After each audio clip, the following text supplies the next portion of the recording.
I'm Jai. Now that we know what's happening around the world, let's find out what's going on in this beautiful state of ours.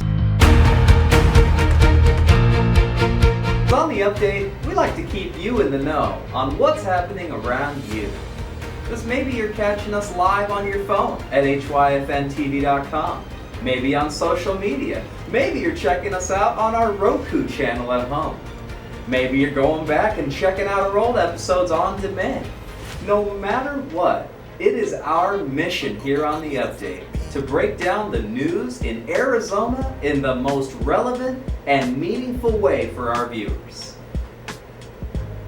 Well, class of 2022-23, today on The Update, we're going to catch you up on current events happening in Arizona, like the drought issue at Lake Mead, campaigns against election disinformation, legislation involving filming police, as well as information on the candidates for Secretary of State. Before we talk about candidates for Secretary of State, let's go. Okay, students, now we've been talking about the severe water dam shortage from Lake Mead and the Tier 2 water restrictions on Arizona and other southwestern states are now faced with. It was revealed Arizona would suffer the most water cuts with a 592,000 acre-feet of water reduction.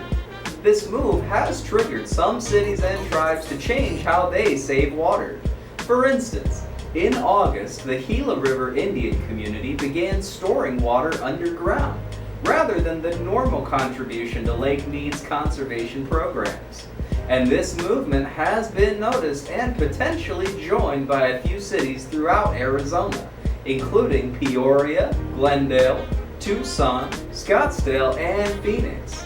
A big point of contention is California not doing their part, combined with the fact California has priority water rights over Arizona and Nevada.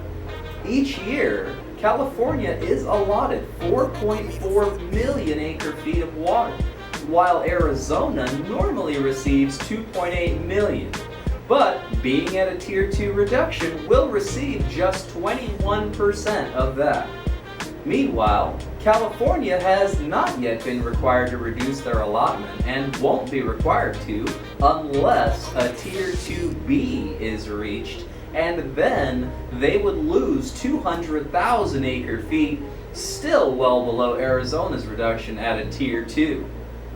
We will see how this plays out and count on us to give you all the updates.